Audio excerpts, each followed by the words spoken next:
Hi dears. അപ്പോൾ നമ്മൾ problem ചെയ്യാൻ പോവാണ്. ഞാൻ പറഞ്ഞിരുന്നു കഴിഞ്ഞ ദിവസം നമ്മൾ ഡിഫ്രാക്ഷൻ ഗ്രേറ്റിംഗ് ഇക്വേഷൻ പഠിച്ചു, ദെൻ ഡിസ്പേഴ്സീവ് പവറിൻ്റെ ഇക്വേഷൻ പഠിച്ചു, ദെൻ റിസോൾവിങ് പവറിൻ്റെ ഇക്വേഷൻ പഠിച്ചു. ഈ ഇക്വേഷൻസ് വെച്ചിട്ടുള്ള പ്രോബ്ലംസ് ആണ് നമ്മളിന്ന് ചെയ്യുന്നത്. അപ്പം ഞാനൊന്ന് റീകോൾ ചെയ്യാം. ഗ്രേറ്റിംഗ് ഇക്വേഷൻ എന്തുമായിരുന്നു? That is sine theta is equal to capital N into small N into lambda അല്ലേ. ക്യാപിറ്റൽ എൻ എന്ന് പറഞ്ഞാൽ number of lines per metre, then small N എന്ന് പറഞ്ഞാൽ order of the spectrum, and lambda എന്ന് പറഞ്ഞാൽ the wavelength of light used. Theta is the diffraction angle അല്ലേ. Then രണ്ടാമത് നമ്മൾ പറഞ്ഞത് റിസോൾവിങ് പവറിൻ്റെ ഇക്വേഷനാണ്. റിസോൾവിങ് പവറിൻ്റെ ഇക്വേഷൻ എന്തായിരുന്നു? Small N into capital N dash, where N is the order, capital N dash is the total number of lines in the grating table അല്ലേ. Then മൂന്നാമത് നമ്മൾ പറഞ്ഞത് ഡിസ്പേഴ്സീവ് പവർ പറഞ്ഞു. ഡിസ്പേഴ്സീവ് പവറിൻ്റെ ഇക്വേഷൻ എന്തായിരുന്നു? Small N into capital N divided by cos theta. Small N is the order, capital N is the number of lines per metre, then cos theta എന്നുള്ളതിൽ theta എന്തുവായിരുന്നു? That is diffraction angle. ഈ equations വെച്ചിട്ടുള്ള problems ആണ് നമ്മൾ ചെയ്യാൻ പോകുന്നത്. So first problem നോക്കിയേ. A plane transmission grating has 40,000 lines in all. If grating element is 12.5 into 10 raised to minus 5 centimeter, calculate highest order and resolving power, given that lambda is equal to 5,000 Armstrong. Okay, അപ്പോൾ നമ്മളൊരു plain transmission grating നമ്മൾ use ചെയ്യുവാണ്. അതിൻ്റെ ആ മൊത്തം grating ടേബിളിൽ 40,000 lines ഉണ്ട്. 40,000 lines ഉണ്ട്. മൊത്തമുള്ള നമ്പേഴ്സാണ് 40,000 ലൈൻസ്. ദെൻ ഗ്രേറ്റിംഗ് എലമെൻറ്റിൻ്റെ വാല്യൂ നമുക്ക് തന്നിട്ടുണ്ട്. That is 12.5 into 10 raised to minus 5 centimeter അല്ലേ. അപ്പോൾ നമ്മൾ ഗിവൺ ഡാറ്റാസ് എടുത്ത് എഴുതുവാണ്. ഫസ്റ്റ് നോക്കിയേ, 40,000 ലൈൻസ് ഇൻ ഓൾ എന്നാണ് തന്നേക്കുന്നത്. സോ ക്യാപിറ്റൽ എൻ ഡാഷിൻ്റെ വാല്യൂ ആണ് നമുക്ക് 40,000 എന്ന് തന്നേക്കുന്നത്. Okay, then grating element is 12.5 into 10 raised to minus 5 centimeter അല്ലേ. ഗ്രേറ്റിംഗ് എലമെൻറ്റ് എന്താ? എ പ്ലസ് ബി അല്ലേ. എ പ്ലസ് ബി ആണ് തന്നേക്കുന്നത്. 12.5 into 10 raised to minus 5 centimeter ആണ്. സോ നമ്മൾ അതിനെ മീറ്ററിലോട്ട് കൺവേർട്ട് ചെയ്യണം. So into 10 raised to minus 2 ചെയ്യണം. അപ്പോൾ നമുക്ക് 12.5 ഇൻറ്റു 10 raised to minus 7 എന്ന് കിട്ടും അല്ലേ. Then the wavelength is given. Wavelength lambda is equal to 5,000 angstrom. That is ആംസ്ട്രോങ്ങിൻ്റെ മീറ്ററിലോട്ട് കൺവേർട്ട് ചെയ്യുമ്പോൾ into 10 raised to minus 10 meter. Okay, ഇനി നമ്മളോട് എന്താ ചോദിച്ചേക്കുന്നത്? ഹയസ്റ്റ് ഓർഡറും റിസോൾവിങ് പവറാണ് ചോദിച്ചേക്കുന്നത്. ഒരു പ്ലെയിൻ ട്രാൻസ്മിഷൻ ഗ്രേറ്റിംഗിലെ ഏറ്റവും ഹയസ്റ്റ് ഓർഡർ എന്തായിരിക്കും എന്നും അതേപോലെ അതിൻ്റെ റിസോൾവിങ് പവർ എന്താണെന്നാണ് ക്വസ്റ്റ്യൻ. ഓക്കെ, അപ്പോൾ ഹയസ്റ്റ് ഓർഡർ എന്ന് വെച്ച് കാണുവാണെങ്കിൽ, ക്വസ്റ്റ്യനകത്ത് ഹയസ്റ്റ് ഓർഡർ എന്ന് കാണുവാണെങ്കിൽ യു ക്യാൻ ടേക്ക് തീറ്റയുടെ വാല്യൂ എന്താ എടുക്കുക? 90 ഡിഗ്രി എടുക്കുക. തീറ്റ ഈക്വൽ ടു 90 ഡിഗ്രി ആകുമ്പോഴായിരിക്കും ഹയസ്റ്റ് ഓർഡർ കാണുക. ഓക്കെ, അപ്പോൾ നമ്മൾ ഗ്രേറ്റിംഗ് വരച്ചത് ഓർമ്മയില്ലേ? ഇവിടെയാണ് നമ്മുടെ സ്ക്രീൻ, ഇതാണ് നമ്മുടെ സ്ലിറ്റ്. ദെൻ ഇങ്ങനെ പോകുമ്പോൾ തീറ്റ ഇങ്ങനെ കൂടുന്നതിനനുസരിച്ച് എന്ത് ചെയ്യും? ഓർഡർ ഇങ്ങനെ കൂടിക്കൊണ്ടിരിക്കും അല്ലേ. തീറ്റയുടെ വാല്യൂ ഇതല്ലേ തീറ്റയുടെ വാല്യൂ ഇങ്ങനെ കൂടുന്നതിനനുസരിച്ച് ഓർഡർ കൂടിക്കൊണ്ടിരിക്കും. അപ്പോൾ നമ്മൾ ഏറ്റവും ടോപ്പിൽ ഹയസ്റ്റ് ഓർഡർ എന്നുള്ളതിൽ നമ്മൾ 90 ഡിഗ്രി ആയിട്ടാണ് എടുക്കുന്നത്. സോ തീറ്റയുടെ വാല്യൂ ഹയസ്റ്റ് ഓർഡറിന് എന്തായിരിക്കും? തീറ്റയുടെ വാല്യൂ 90 ഡിഗ്രി ആയിരിക്കും. ദെൻ നമ്മൾ ഗ്രേറ്റിംഗ് ഇക്വേഷൻ അപ്ലൈ ചെയ്തു. Sine theta is equal to capital N into small N into lambda. അതിൽ ലാംഡയുടെ വാല്യൂ നമുക്കറിയാം, സ്മോൾ എന്നിൻ്റെ വാല്യൂ ആണ് നമുക്ക് കണ്ടുപിടിക്കേണ്ടത്. ക്യാപിറ്റൽ എന്നിൻ്റെ വാല്യൂ നമുക്കറിയാം, തീറ്റയുടെ വാല്യൂ നമ്മൾ 90 എടുത്തു. അപ്പോൾ നമുക്ക് ആ ഇക്വേഷൻ സോൾവ് ചെയ്താൽ എന്നിൻ്റെ വാല്യൂ കിട്ടൂലേ. എൻ എന്ന് പറഞ്ഞാൽ that is the order. So അത് എപ്പോഴും എന്തായിരിക്കും? ഇൻറ്റിജർ നമ്പർ ആയിരിക്കും. അപ്പോൾ നമുക്ക് 2.5 കിട്ടിയാൽ ഹയസ്റ്റ് ഇൻറ്റിജറിനകത്തോട്ട് നമ്മൾ റൗണ്ട് ചെയ്തു. സോ നമുക്ക് എന്നിൻ്റെ വാല്യൂ 3 എന്ന് കിട്ടും. Okay, then resolving power. Resolving power എന്ന് പറഞ്ഞാൽ എന്തായിരുന്നു? Small N into capital N dash. അത് ഡയറക്റ്റ് ക്വസ്റ്റ്യൻ ആണ്. സ്മോൾ എന്നിൻ്റെ വാല്യൂ നമുക്ക് ഇവിടെ നിന്ന് കിട്ടും, പ്രീവിയസ് ക്വസ്റ്റ്യനിൽ കിട്ടും. ക്യാപിറ്റൽ എൻ ഡാഷിൻ്റെ വാല്യൂ നമുക്ക് ക്വസ്റ്റ്യനകത്ത് തന്നിട്ടുണ്ട് അല്ലേ. അപ്പോൾ നമുക്ക് എന്ത് കിട്ടും? ഡയറക്റ്റ് സബ്സ്റ്റിറ്റ്യൂട്ട് ചെയ്താൽ റിസോൾവിങ് പവറിൻ്റെ വാല്യൂ കിട്ടും. Okay, then next second question. What is the highest order which may be observed with a light of wave length 5890 Armstrong by means of a diffraction grating with 6 into 10 raised to 3 lines per centimeter. ഇതും same question ആണ്. Highest order ആണ് ചോദിച്ചേക്കുന്നത്. We get, നമുക്ക് എന്താ തന്നേക്കുന്നത്? Given that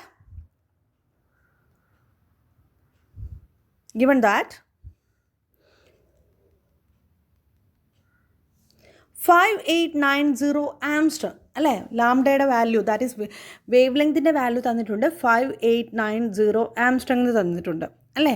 then capital എന്നിൻ്റെ value നമുക്ക് ഇവിടെ തന്നിട്ടുണ്ട് 6 × 10⁻³ lines per centimetre ആണ് തന്നിരിക്കുന്നത് അല്ലേ? ലൈൻസ് പെർ സെൻറ്റിമീറ്റർ ആണ്. അപ്പോൾ നമുക്കറിയാം ക്യാപിറ്റൽ എന്നിൻ്റെ വാല്യൂ എന്താ? ലൈൻസ് പെർ മീറ്ററിലാണല്ലേ നമ്മൾ കാൽക്കുലേറ്റ് ചെയ്യുക. സോ നമ്മൾ അതിനെന്താക്കണം? ആദ്യം ലാംഡയുടെ വാല്യൂ ആംസ്ട്രോങ് എന്നുള്ളത് നമ്മൾ മീറ്ററിനകത്തോട്ട് മാറ്റി, അതിന് വേണ്ടി ഇൻറ്റു 10⁻⁻10 ചെയ്തു. ദെൻ ക്യാപിറ്റൽ എന്നിൻ്റെ വാല്യൂ പെർ സെൻറ്റിമീറ്റർ ആണ്.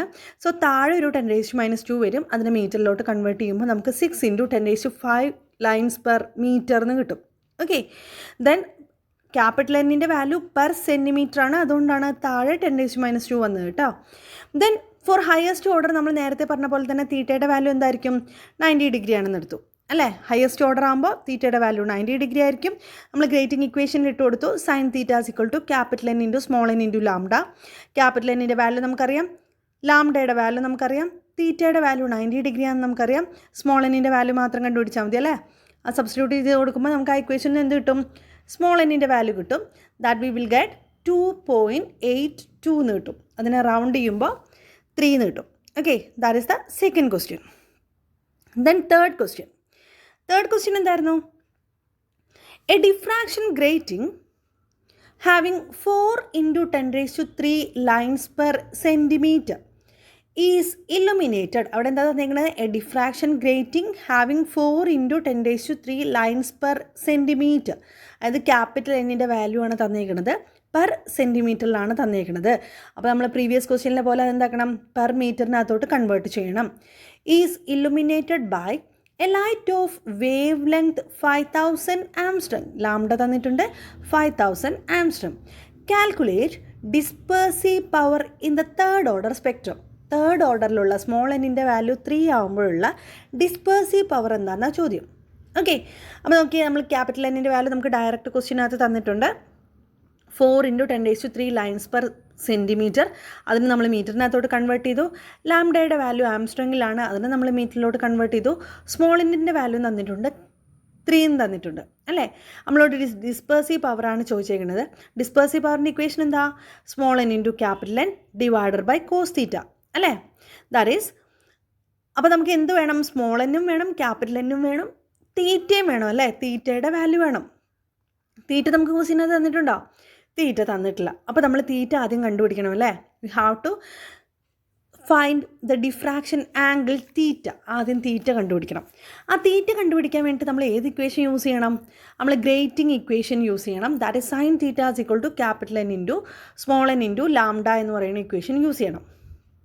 ഓക്കെ, ആ ഇക്വേഷൻ യൂസ് ചെയ്യുമ്പോൾ നമുക്ക് അതിനകത്തുനിന്ന് sin θയുടെ വാല്യൂ കിട്ടും. അതിൽ ക്യാപിറ്റൽ എന്നിൻ്റെ വാല്യൂ നമുക്കറിയാം, സ്മോൾ എന്നിൻ്റെ വാല്യൂ നമുക്കറിയാം, ലാംഡയുടെ വാല്യൂ നമുക്കറിയാം അല്ലേ? ഇട്ട് കൊടുത്താൽ നമുക്ക് sin θൻ്റെ വാല്യൂ കിട്ടൂലേ? sin θൻ്റെ വാല്യൂ കിട്ടിയാൽ സൈൻ ഇൻവേഴ്സ് എടുത്താൽ തീറ്റൻ്റെ വാല്യൂ കിട്ടൂലേ? സോ നമുക്ക് എന്ത് കിട്ടും? ഡിസ്പേഴ്സീവ് പവറിൻ്റെ ഇക്വേഷനിൽ ഇട്ട് കൊടുക്കാൻ പറ്റൂലേ? സ്മോൾ എന്നിൻ്റെ വാല്യൂ ക്യാപിറ്റൽ എന്നിൻ്റെ value divided by cos theta എന്നുള്ളത് തീറ്റ എന്ത് യൂസ് ചെയ്യുക? നമ്മൾ നേരത്തെ കണ്ടുപിടിച്ച തീറ്റ യൂസ് ചെയ്യുക. So we will get the dispersive power. Okay, then next question നോക്കിയേ. A plane transmission grating has 6000 lines per centimeter. 6000 lines per centimeter ആണ്. Find the angle separated by 5048 Armstrong and 5016 Armstrong lines of the helium in the third order. ഇത് കഴിഞ്ഞ അവിടുത്തെ university question ആണ് കേട്ടോ. ഒരുപാട് തവണ repeat ചെയ്ത് ചോദിച്ച ക്വസ്റ്റ്യൻ്റെ മോഡലാണിത്. ഇതിനകത്ത് എന്താ തന്നേക്കണേ വെച്ചാൽ, ഒരു പ്ലെയിൻ ട്രാൻസ്മിഷൻ ഗ്രേറ്റിംഗ് വെച്ചിട്ട് നമ്മൾ എന്ത് ചെയ്തു? നമ്മൾ ഡിഫ്രാക്ഷൻ ഗ്രേറ്റിംഗ് നടത്തി. ഡിഫ്രാക്ഷൻ ഗ്രേറ്റിംഗ് നടത്തുമ്പോൾ ഒരു ലൈൻ 6000 ലൈൻസ് പെർ സെൻറ്റിമീറ്റർ ആണ് അതിൻ്റെ എന്തുള്ളത്? ആ ഗ്രേറ്റിംഗ് ടേബിളുമേ ലൈൻസ് ഉള്ളത്. ഒരു സെൻറ്റിമീറ്ററിൽ 6000 ലൈൻസ് ആണുള്ളത്. ദെൻ നമ്മൾ ഫസ്റ്റിലായിട്ട് 5048 ആംസ്ട്രോങ് യൂസ് ചെയ്യുമ്പോൾ കിട്ടുന്ന പാറ്റേണും ഡിഫ്രാക്ഷൻ ആംഗിളും, അതേപോലെ രണ്ടാമത്തെ 5016 ആംസ്ട്രോങ് യൂസ് ചെയ്യുമ്പോൾ കിട്ടുന്ന ഡിഫ്രാക്ഷൻ ആംഗിളും തമ്മിലുള്ള ആംഗിൾ ഓഫ് ഡിഫറൻസ് ആണ് ചോദിച്ചേക്കുന്നത്. ഓക്കെ, അതിൻ്റെ ആംഗിൾ സെപ്പറേറ്റ് ചെയ്ത ആംഗിളാണ് ചോദിച്ചേക്കുന്നത്. അതായത് ക്ലാസ്സിൽ ഞാൻ പറഞ്ഞിരുന്നു, ഡിഫ്രാക്ഷൻ ഗ്രേറ്റിംഗ് എടുത്തപ്പോഴത്തേക്കും നമ്മൾ ഡിഫ്രാക്ഷൻ ഗ്രേറ്റിംഗ് ഒരു സ്ലിറ്റ് ഉണ്ട്, ഇവിടെ ഒരു സ്ക്രീനുണ്ട്. ദെൻ ഞാൻ പറഞ്ഞു ബ്ലൂ ലൈറ്റ് ഇവിടെ സെൻട്രൽ മാക്സിമം ഉണ്ടാകും. ദെൻ ഇവിടെ ബ്ലൂ ലൈറ്റ് ഇവിടെ ഇങ്ങനെയൊരു സ്പെക്ട്രം, ഇവിടെ ബ്ലൂയുടെ സ്പെക്ട്രം ഉണ്ടാവുകയാണെന്നുണ്ടെങ്കിൽ ഇവിടെ റെഡിൻ്റെ സ്പെക്ട്രം ഉണ്ടാവും എന്ന് പറഞ്ഞായിരുന്നല്ലേ അല്ലേ? അപ്പോൾ ഈ ബ്ലൂവിനൊരു ആംഗിൾ ഓഫ് തീറ്റ ഉണ്ടാവും, റെഡിന് വേറൊരു ആംഗിൾ ഓഫ് തീറ്റ ഉണ്ടാവും. ഇവർ തമ്മിലുള്ള ആംഗിൾ ഓഫ് ഡിഫറൻസ് ആണ് ചോദിച്ചേക്കുന്നത്. ഓക്കെ, ഡിഫ്രാക്ഷൻ ആംഗിളിൻ്റെ ഡിഫറൻസ് എത്രയാണെന്നാണ് ചോദിച്ചേക്കുന്നത്. ഓക്കെ, ഡിഫറൻസിൻ്റെ ആംഗിൾ എന്നാണ് ചോദിച്ചേക്കുന്നത്. അപ്പം എന്നിട്ട് നോക്കിയേ, അപ്പോൾ നമ്മൾ ഫസ്റ്റ് എന്ത് ചെയ്യണം? ഒന്നാമത്തിൻ്റെ ആംഗിൾ കണ്ടുപിടിക്കണം അല്ലേ? അപ്പോൾ നമ്മൾ ആദ്യം എന്ത് ചെയ്തു? λ1 എന്ന് പറഞ്ഞാൽ നമുക്ക് തന്നിട്ടുണ്ട് എന്ത്? ഒന്നാമത്തെ wavelength, that is 5048 × 10⁻10. Okay, then രണ്ടാമത്തെ ആംഗിൾ 5016 × 10⁻10. ഓക്കെ, സ്മോൾ എന്നിൻ്റെ വാല്യൂ 3 എന്നാണ്. ക്യാപിറ്റൽ എന്നിൻ്റെ വാല്യൂ നമുക്ക് തന്നിട്ടുണ്ട്, അത് പെർ സെൻറ്റിമീറ്റർ ആണ്. സോ നമ്മൾ പെർ മീറ്ററിനകത്തോട്ട് കൺവേർട്ട് ചെയ്യണം. സോ /10 ചെയ്തു. Okay, then sine theta is equal to capital N × small n × λ എന്ന് നമുക്കറിയാം അല്ലേ? അതാണ് നമ്മുടെ ഗ്രേറ്റിംഗ് ഇക്വേഷൻ. ആ ഇക്വേഷൻ വെച്ചിട്ട് അതിൽ λ1 എന്ന് പറയുന്ന ഒന്നാമത്തെ വേവ് ലെങ്ത് കൊടുക്കുമ്പോൾ നമുക്ക് അതിൻ്റെ കറസ്പോണ്ടിങ് ആയിട്ടുള്ള ഡിഫ്രാക്ഷൻ ആംഗിൾ കിട്ടും. ഓക്കെ, അതിൻ്റെ കറസ്പോണ്ടിങ് ആയിട്ടുള്ള ഡിഫ്രാക്ഷൻ ആംഗിൾ θ1 കിട്ടും. So sine θ1 is equal to capital N × small n × λ1. Capital എന്നിൻ്റെ വാല്യൂ കൊടുക്കുക, സ്മോൾ എന്നിൻ്റെ വാല്യൂ കൊടുക്കുക, λ1ൻ്റെ വാല്യൂ കൊടുക്കുക. അപ്പോൾ നമുക്ക് θ1ൻ്റെ ഒരു വാല്യൂ കിട്ടുമല്ലോ, സൈൻ θ1ൻ്റെ വാല്യൂ കിട്ടും. θ1 അതിൻ്റെ സൈൻ ഇൻവേഴ്സ് എടുക്കുമ്പോൾ തീറ്റയും കിട്ടും. ഓക്കെ, ദെൻ രണ്ടാമത്തെ കേസിൽ sine θ2 equal to capital N × small n × λ2 കൊടുക്കുക. ഓക്കെ, രണ്ടാമത്തെ wavelength that is 5016 × 10⁻10 angstrom use ചെയ്തിട്ട് നമ്മൾ എന്ത് ചെയ്തു? ആ വേവ് ലെങ്ത് യൂസ് ചെയ്തിട്ട് രണ്ടാമത്തെ ആംഗിൾ കണ്ടുപിടിച്ചു, θ2 കണ്ടുപിടിച്ചു. സൈൻ θ2യുടെ വാല്യൂ കിട്ടി. സോ നമുക്ക് θ2യുടെ വാല്യൂം കിട്ടി അല്ലേ? θ1ഉം θ2ഉം കണ്ടുപിടിച്ചാൽ നമുക്ക് അവർ തമ്മിലുള്ള സെപ്പറേഷൻ കണ്ടുപിടിക്കാൻ ബുദ്ധിമുട്ടുണ്ടോ? θ1 - θ2 ചെയ്താൽ പോരെ? So you will get the answer. θ1 - θ2 ചെയ്താൽ മതി. അപ്പോൾ നമുക്ക് എന്ത് കിട്ടും? അവർ തമ്മിലുള്ള ആംഗിൾ ഓഫ് സെപ്പറേഷൻ കിട്ടും. Okay, then next question, okay, a plane transmission grating has 40 × 10⁻³ lines per inch. If the length of the diffraction grating is 2 inch, determine the resolving power in third order for a wavelength of 5000 Angstrom. Okay, അത് resolving പവറാണ് കണ്ടുപിടിക്കേണ്ടത്. ഒരു plain transmission ഗ്രേറ്റിങ്ങിൽ മൊത്തം transmission ഗ്രേറ്റിങ്ങിൽ എത്ര lines ഉണ്ട്? 40 × 10⁻³ മൊത്തമല്ല, ഒരു ഇഞ്ചിലാണ് തന്നിരിക്കുന്നത്. 40 × 10⁻³ lines per inch എന്ന് തന്നിട്ടുണ്ട്. ദെൻ അതിൻ്റെ ടോട്ടൽ ലെങ്ത് നമുക്ക് എത്രയാണ് തന്നേക്കണേ? 2 ഇഞ്ചാണ് തന്നേക്കണേ. അത് 1 ഇഞ്ചിൽ 40 × 10⁻³ ലൈൻസ് ഉണ്ട്. അപ്പോൾ 2 ഇഞ്ചിലും കൂടി എത്ര ഉണ്ടാകും? × 2 ചെയ്താൽ മതി അല്ലേ? അപ്പോൾ നമുക്ക് ക്യാപിറ്റൽ N' വാല്യൂ പെട്ടെന്ന് കിട്ടൂലേ? അതിന് മീറ്ററിനകത്തോട്ടൊന്നും കൺവേർട്ട് ചെയ്യണ്ട. അതിൻ്റെ ലെങ്ത്തും ഇഞ്ചിൽ തന്നെ തന്നുകൊണ്ട് നമുക്ക് എന്ത് ചെയ്യണ്ട? മീറ്ററിനകത്തോട്ട് കൺവേർട്ട് ചെയ്യണ്ട. സോ നമുക്ക് ക്യാപിറ്റൽ Nൻ്റെ വാല്യൂ എന്ത് കിട്ടും? N' വാല്യൂ എന്ത് കിട്ടും? 40 × 10⁻³ × 2 ചെയ്താൽ മതി അല്ലേ? അപ്പോൾ ക്യാപിറ്റൽ N' വാല്യൂ കിട്ടിയില്ലേ? ദെൻ തേർഡ് ഓർഡർ എന്ന് പറഞ്ഞാൽ സ്മോൾ എന്നിൻ്റെ വാല്യൂ 3 ആണെന്ന് തന്നിട്ടുണ്ട്, 3 ആണെന്ന് തന്നിട്ടുണ്ട്. സോ റിസോൾവിംഗ് പവറിൻ്റെ ഇക്വേഷൻ എന്താ? Small n × capital N'. Direct substitution ആണല്ലേ? അപ്പോൾ പെട്ടെന്ന് തന്നെ ആൻസർ കിട്ടും. That is resolving power. The next question, when a plane transmission grating is arranged for normal incidence, it is seen that a spectral line of a particular wavelength in the first order lies on the spectral line of another wavelength in the second order. If the wavelength of former is 800 nanometer, what is the wavelength of later? ഇതും university question ആണ്. അപ്പോൾ ഇതിനകത്ത് പറഞ്ഞേക്കണത് എന്താ വെച്ചാൽ, നമ്മളൊരു plain transmission grating use ചെയ്തപ്പോൾ ഒരു wave ലെങ്ത്തിൻ്റെ അല്ലെങ്കിൽ ബ്ലൂ കളർ എന്ന് പറയുന്ന കളറിൻ്റെ ഒന്നാമത്തെ ഫസ്റ്റ് ഓർഡർ, ഒന്നാമത്തെ ബ്രൈറ്റ് ബാൻഡ്, രണ്ടാമത്തെ റെഡ് എന്ന് പറയുന്ന ലൈറ്റിൻ്റെ രണ്ടാമത്തെ ബ്രൈറ്റ് ബാൻഡുമ്പോൾ തട്ടി നിൽക്കണം. ഒന്നാമത്തെ ബ്രൈറ്റ് ബാൻഡ് നമ്മൾ വരയ്ക്കുകയാണെന്നുണ്ടെങ്കിൽ ഇതൊക്കെ ഇത് സ്ലിറ്റ്, ഇത് സ്ക്രീന്. അപ്പോൾ ബ്ലൂവിൻ്റെ പാറ്റേൺ നമുക്ക് ഇങ്ങനെ കിട്ടിയേക്കുവാണ്. ഈ ബ്ലൂവിൻ്റെ ബ്രൈറ്റ് ബാൻഡ് റെഡിൻ്റെ രണ്ടാമത്തെ ബ്രൈറ്റ് ബാൻഡുമിലാണ് കിടക്കുന്നത്. ഓക്കെ, അങ്ങനെയാണെന്നുണ്ടെങ്കിൽ അതിൻ്റെ സെയിം എന്തായിരിക്കും? തീറ്റ സെയിം ആയിരിക്കും അല്ലേ? രണ്ടിൻ്റെ പൊസിഷൻ സെയിം ആയിരിക്കത്തില്ലേ? സോ തീറ്റ സെയിം ആയിരിക്കും. അപ്പോൾ അങ്ങനെയാണെന്നുണ്ടെങ്കിൽ ഒന്നാമത്തെ വേവിൻ്റെ വേവ് ലെങ്ത്ത് 800 നാനോമീറ്റർ ആണെന്നുണ്ടെങ്കിൽ രണ്ടാമത്തെ വേവിൻ്റെ വേവ് ലെങ്ത്ത് എന്താണെന്നാണ് ക്വസ്റ്റ്യൻ. ഓക്കെ. അപ്പോൾ N1 തന്നിട്ടുണ്ട്. സ്മോൾ n1 എന്ന് പറഞ്ഞാൽ ഒന്നാമത്തെ കേസിൽ N1 ഓർഡർ എന്ന് പറഞ്ഞാൽ ഫസ്റ്റ് ഓർഡറാണ്. λ1 തന്നിട്ടുണ്ട് 800 ഇൻറ്റു നാനോമീറ്റർ അല്ലേ, അപ്പോൾ 10⁻⁹. ദെൻ N2യുടെ വാല്യൂ രണ്ടാമത്തിൻ്റെ സെക്കൻഡ് ഓർഡർ ആണല്ലേ, അവിടെ ഒരേപോലെ കിടക്കുന്നത്. അപ്പോൾ N2ൻ്റെ വാല്യൂ 2 ആണ്. λ2ൻ്റെ വാല്യൂ നമുക്കാണ് കണ്ടുപിടിക്കേണ്ടത്. ഇവിടെ എന്തായിരിക്കും, സെയിം പൊസിഷനാണ്, അതുകൊണ്ട് തീറ്റ സെയിം ആയിരിക്കും എടുക്കുക. ഒന്നാമത്തെ തീറ്റ എവിടെ വെച്ച് കണ്ടുപിടിക്കുക, sine theta is equal to N into small n1 into λ1. രണ്ടാമത്തെയോ sine theta 2 equal to N into small n2 into λ2. അപ്പോൾ തീറ്റ സെയിം അല്ലേ, സോ നമുക്ക് എന്തെഴുതാൻ പറ്റും, N into n1 into λ1 is equal to N into n2 into λ2 എന്ന് എഴുതാൻ പറ്റൂലേ അല്ലേ. So n1 into λ1 equal to n2 into λ2 എന്ന് കിട്ടും. n1ൻ്റെ വാല്യൂ അറിയാം, λ1ൻ്റെ വാല്യൂ അറിയാം, n2ൻ്റെ വാല്യൂ അറിയാം അല്ല. നമുക്ക് എന്താ കിട്ടാത്ത, λ2 മാത്രമേ കിട്ടാത്തുള്ളൂ. സോ നമുക്ക് ആ ഇക്വേഷൻ സോൾവ് ചെയ്താൽ λ2ൻ്റെ വാല്യൂ കിട്ടൂലേ അല്ലേ. അപ്പോൾ ഇത്രയേ ഉള്ളൂ. അങ്ങനെ λ2ൻ്റെ വാല്യൂ കിട്ടും. ഇത് ഇമ്പോർട്ടൻറ്റ് ക്വസ്റ്റ്യൻ ആണ്, യൂണിവേഴ്സിറ്റിക്കുള്ളതാണ്. അപ്പോൾ ചെയ്ത് നോക്കുക. ചെയ്ത് നോക്കിയിട്ട് ഡൗട്ട് ഉണ്ടെങ്കിൽ പറയാം. ഒരുപാട് ഇമ്പോർട്ടൻ്റ് ആയിട്ടുള്ള കാര്യമാണ്.